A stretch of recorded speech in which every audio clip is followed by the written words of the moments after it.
Hey, what's up? It's Tati and I'm back with another video. And judging by the title, you already know what this is about. This is what everybody's been talking about today. And before I actually get into what I think about the whole release of Bray Wyatt and whatnot, let me just read a little quote from Vincent Kennedy McMahon about what he said about AEW. So he said, I don't consider them competition in the way I would consider WCW back in the day, not anywhere near close to that. Now, that's true. It is. For right now, that's true.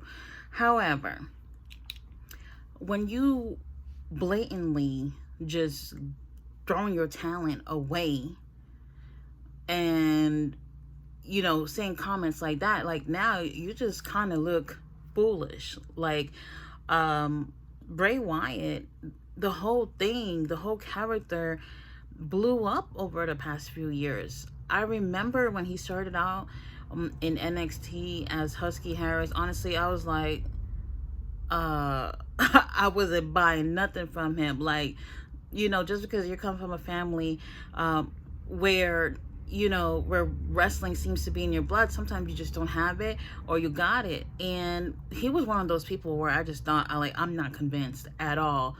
I'm really not. And you know what?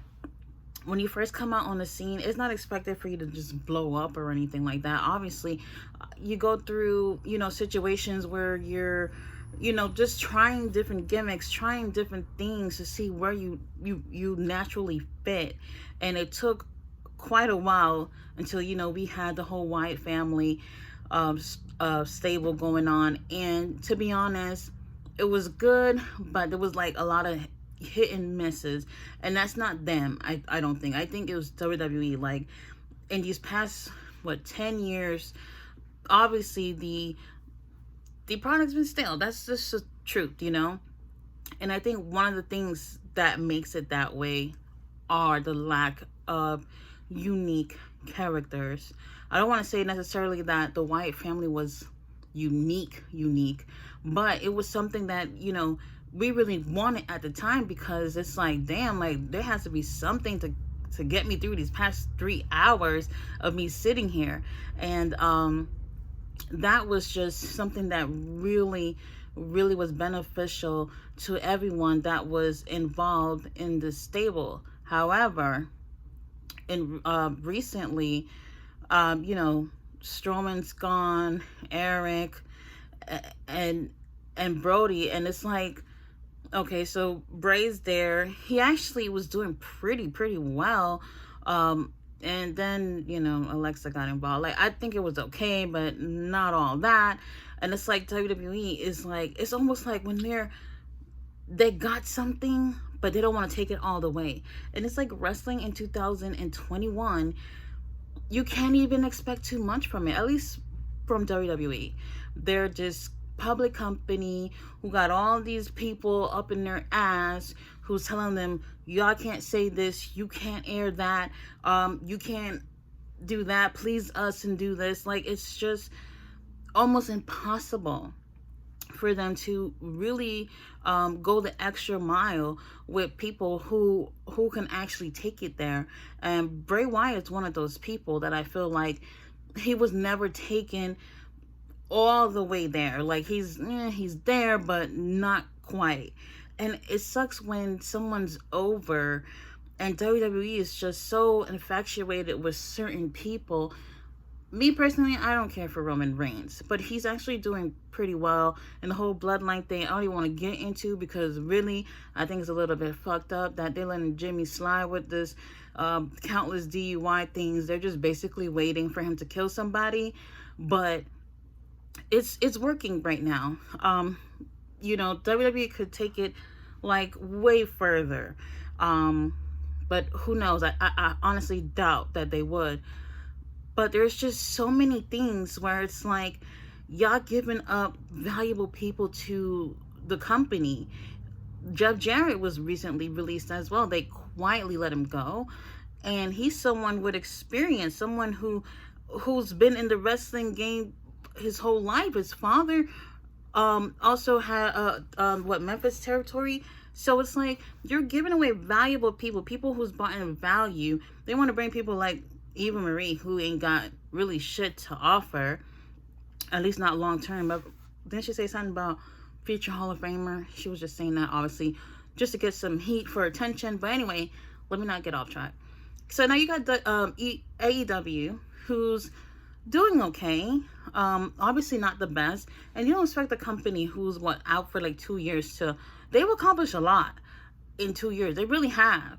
So when someone is leaving any promotion at this point, you're not necessarily thinking, oh, they're going to like Impact or something. Like AEW is like second to WWE right now. And that's an amazing thing that they got going on. However, they're not taking it all the way as well. I don't know how they're really running things back there, but you know, just because Tony got the money, they really need a whole system to make this as big as they could possibly make it. But they still got a long way. And WWE obviously don't see them as a threat. And I think that's basically the issue. They don't see them as a threat. They don't necessarily care who they let go and if they take them, because they feel like, hey, if they take them, they're probably not going to, you know, utilize them in a way where their numbers are just going to be up to par with WWE or even better.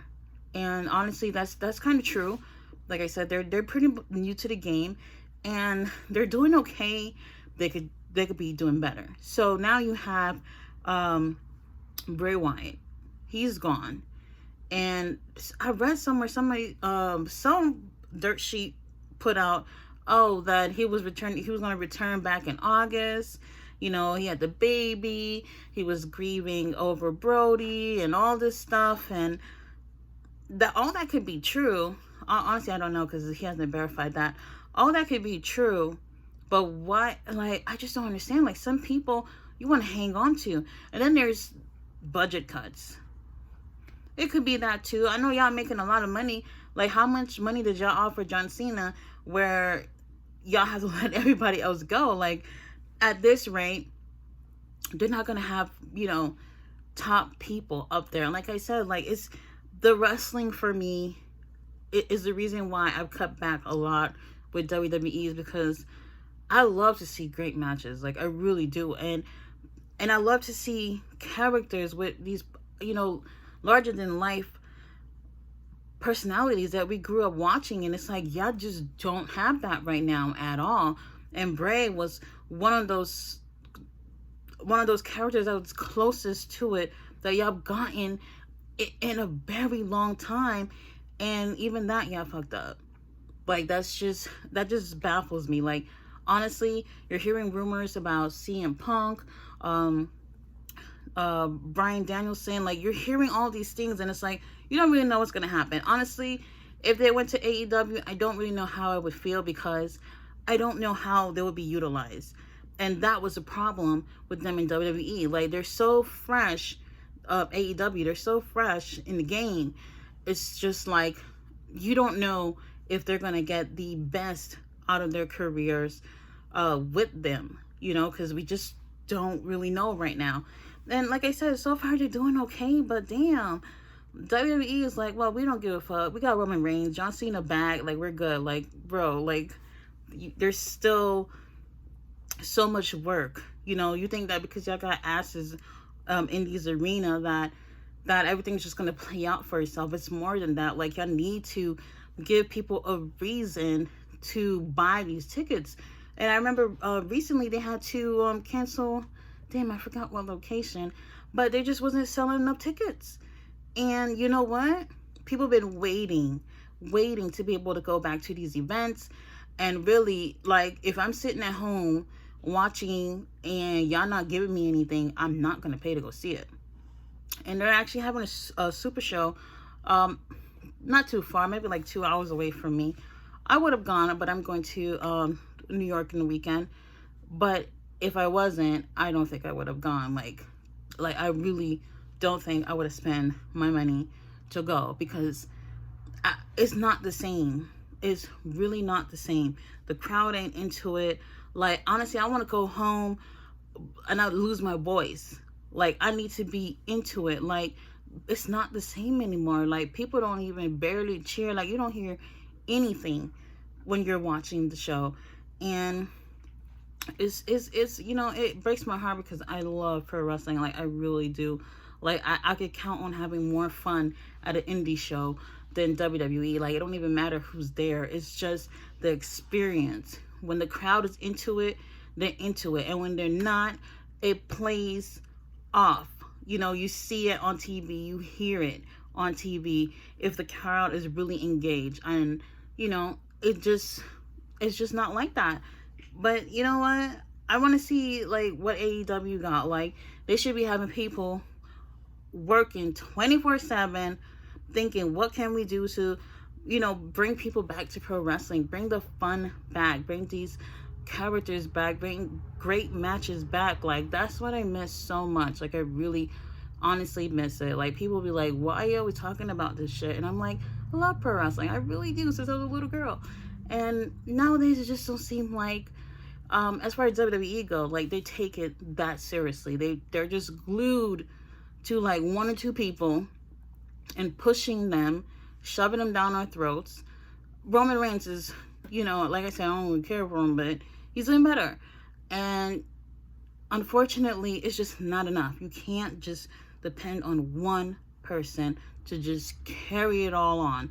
They did that with John Cena for 10 plus years, and now I don't even know where they're going with it. But if you think that releasing all your talents, budget cuts or whatever, you want me to believe that y'all ain't got no money or whatever. I know COVID, you know, it gave people a loss as far as financially goes, but I'm not buying that as far as budget cuts go. Y'all just making some really wrong moves. And I hope it gets better from here. Vince McMahon is in for a rude awakening at this point if he's going to just clean house like this basically every weekend. Thanks for watching my video.